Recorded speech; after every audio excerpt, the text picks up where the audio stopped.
after a while, you start to lose the urge of popping your pudding altogether. Okay, I'm gonna share my experience of more than a year on semen retention. Here we go. So before I get into the real benefits of semen retention, I'm gonna share a quick backstory of why I got on semen retention in the first place. So a year before my semen retention journey, there was a girl that I liked a lot, but sadly we hit our problem areas and stopped talking forever, thus throwing me into a pit of what I call deep comfort. Porn, video games, and binge eating all day. As you can guess, I felt like shit and I knew something needed to change. So I vowed to do 1 year of semen retention, and I am so glad I did. Okay, here are the real benefits of semen retention that I personally experienced. The first benefit that you will get is self-respect. Now hang in there and hear me out.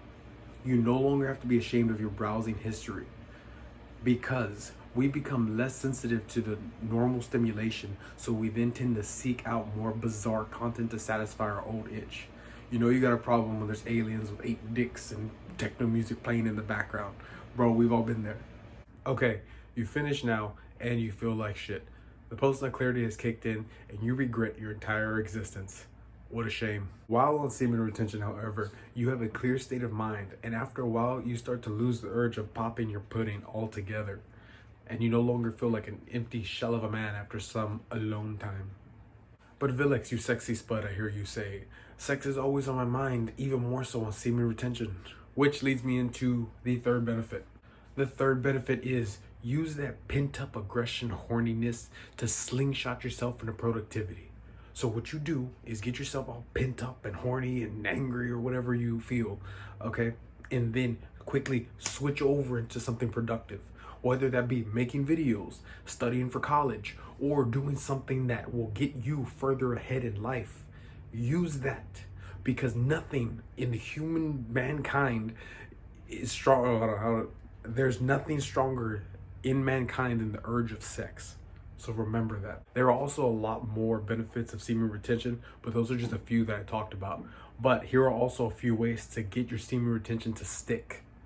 No pun intended. So first off, it's not my favorite method, you could say, or favorite tip, but it is reducing the frequency of your masturbation habits. So for instance, a cut back from once a day, twice a day, or 3 times if you're savage, down to once every other day. That way you get used to kind of getting yourself away from it. You don't quit cold turkey, but you do build up some resistance to not doing it every day until it's completely gone from your life. Okay, this is my favorite and one that helped me massively, and that is to cut the adult content entirely.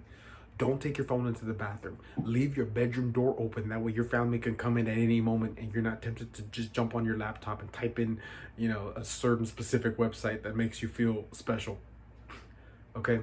And by cutting out the adult content, even if you're still doing the sessions, it's way better to use your imagination. I know it sounds a bit odd, but it's true.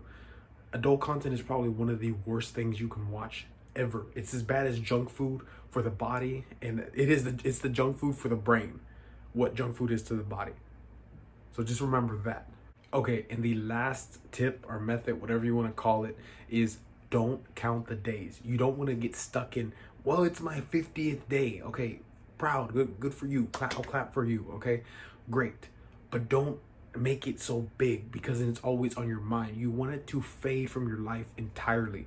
So don't count the days. This is a big one that also helped me get ahead, because every single time before that, and there were many, I would count the days. I would sit there and I would like, okay, day 3, day 4, day 5, and that set me back a lot, because then I was like, okay, day 30, I did it.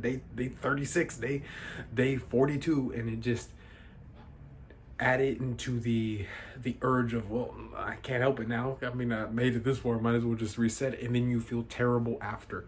So do not count the days.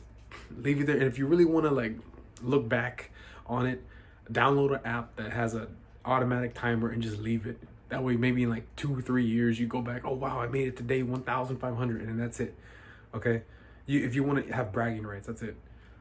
Okay, so the last thing I want to leave off with is, as you know, watching and indulging in super stimulating type of content like porn and even video games, or drugs, which is not content but still super stimulating, and junk food.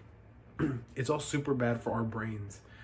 It can strengthen the lizard brain and weaken the human brain. I know it may be like bro science or whatever, but there is some truth to it. It can make us more susceptible to impulse thinking. And well, now I'm gonna binge eat, or now I'm gonna just watch porn all day. And it is a very devastating effect on us young men and even young women today. So remember, you don't want to be a lizard unless you're Mark Zuckerberg. Later. Thanks for watching.